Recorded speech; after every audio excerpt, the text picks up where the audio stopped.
Убаво утро ве поздравуваме од кејот на реката Вардар, односно во централното градско подрачје, каде што можеме да забележиме дека навистина овие рани утренски часови ги користат нашите сограѓани како за возење велосипед, така за трчање, така и за риболов. Може да се забележат навистина голем број на рибари утринава кои што ги користат овие утренски часови и пријатно време за рекреација и риболов. Еден од рибарите исто така заедно со нас, кој што има долгогодишно искуство и ќе ни каже нешто повеќе за тоа дали на некој начин ова представува хоби или пак е борба со загадувањето на реката Вардар. Да му посакаме добро утро на господин Стоја. Добро утро, значи кај нас рибарите не се вика со среќа или убаво да си поменеш, се вика бистро. И да, рекава Вардар овдека е многу загадена. Идеме овдека, значи стриктно за рекреација.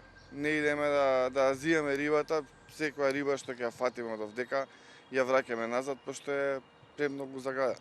Значи лоша состојбата со риба. Многу лоша состојба е Вардар. Значи на потегот од Лепенец, од Ѓорче до, да кажам, до Лисиче, таму после Драчево, и Орешани може да фати, е премногу загадена. А делот кај што е Треска, на тој потек таму може да се лови и може да се фаќа рибата. Што би сакале да се промени во овој поглед? Што би било подобро за рибарите? Секој рибар сонува за да биде чисто како во другите европски држави. Значи не ни е нас да зееме како порано што фаќале луѓе со мрежи, има голема свест кај рибарите.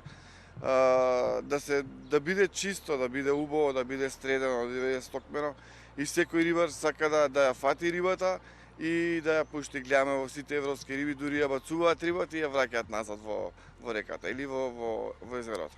Пред да започнеме со разговорот, ми напоминавте дека и самата риба има непријатна миризба.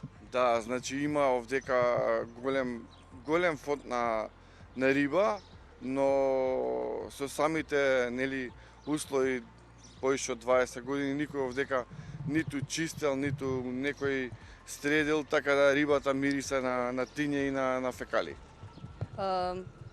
Со рибарство, односно со риболов, се занимавате од своја 4 годишна возраст. Како дојде до самата приказна?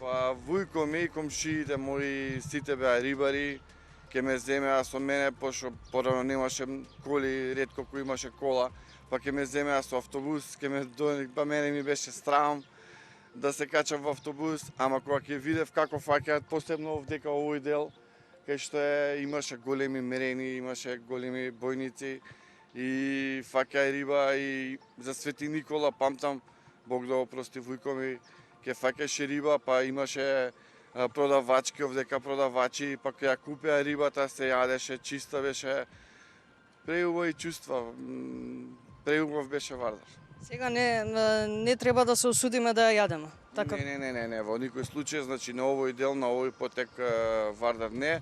Од Неготино надоле, значи Демир Капија, Црвени брегови, значи рибарите претежно идат таму на Вардар, значи таму фаќаат риба. Што се има променато и дали се има многу променато во последните 20 години и сега, во однос на самото загадување на реката? Не се има ништо променето. Значи тогаш имаше некоја свест за чистење на Вардар. Сега има екоактивисти, ги гледам дека има ама тоа е во многу мал дел и сакаат и они да помогнат, но мора да има поддршка од градот, мора да има поддршка од владата, мора да има поддршка, да има голема свест кај граѓаните. Еве, верувам, вие секојдневно сте тука, често сте тука. Сметате дека, односно, вината ја пронаоѓате само во надлежните или пак можеби во граѓаните? Не се надлежните, значи ниту надлежните, ниту град Скопје, ниту владата. Значи мора самите граѓани да имаат свест. Гледате и самите овдека колку флаши се фрлаат, колку ѓубре. Можеме да начекаме, јас сум начекувал и шпорети, фрижидери внатре. Значи они не можат да се справат со Вардар е голем. Не може да се справат со се. Значи мора да има свест и кај граѓаните, а мора да има помош и кај владата и кај градот Скопје. Ви благодарам многу за одвоеното време и навистина ми беше драго за овој утрински разговор. Нема проблем, поздрав. Благодарам уште еднаш. Се надевам дека уживавте во ова вклучување, ја пренесовме пријатната атмосфера токму од киот на реката Вардар, но напоменавме нешто околу самото секојдневие на рибарите кои што секојдневно се тука, односно дали на некој начин риболовот им представува хоби или пак борба со загадувањето на самата река.